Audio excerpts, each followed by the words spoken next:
I'm John Danner. I'm the co-host with my co-author, Mark Coopersmith, in this series on the resilient entrepreneur, building success and surviving setbacks with our sponsor, the Nick. Today, I wanted to focus on three basic questions, the answers to which may improve your odds for success in your venture. Now, there are lots of questions that all of us ask before we launch a business, but these three are particularly important, worth spending some time, worth challenging your own assumptions, your own sense of what you know.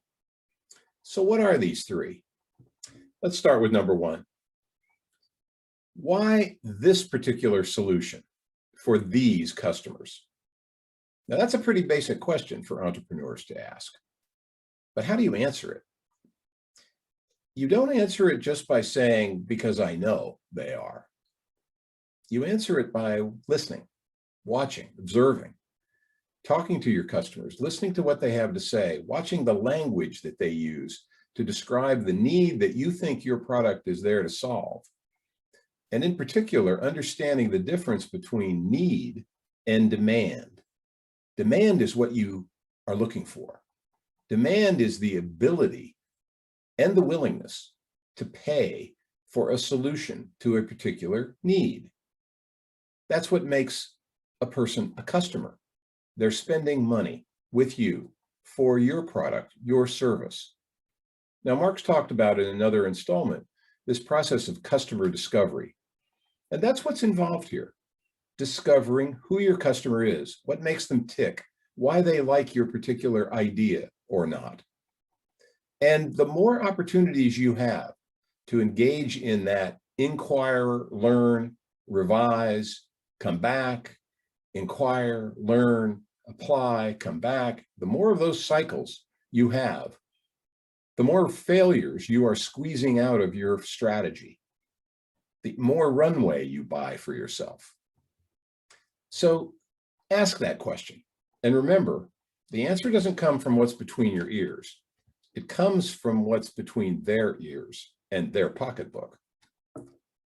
Second, the issue of timing. Why is your solution right now for this particular market?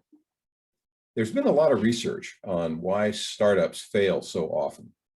And yes, sometimes it's the wrong product or the wrong team or the wrong strategy. But many researchers have found that it is really the question of timing. A business enters the market too soon or too late. How can you answer that question?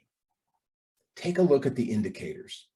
Are people buying things or beginning to buy things like what you have in mind? If so, you may be in time to catch the wave of a trend. Why is a trend so important? Because trends can make up for a lot of mistakes. And we entrepreneurs make a lot of mistakes. It's great to have some momentum behind you that you can learn from and benefit from. If you're too late in the market, what can you do? Well, think back on your experience. What is it you learned in that last attempt that might allow you to revise, change your product, change your business model? If you find yourself too early, maybe this is a great time to refine the product you have in mind, to recruit a team, find some of the other resources you need so that when the market is appropriate for you to enter, you're prepared. And the third question is the most personal one. And that's, why are you the right person for this particular venture? You know, there are a lot of people that have found that customers are looking not just to buy the what and the how. They're interested in buying the why and the who.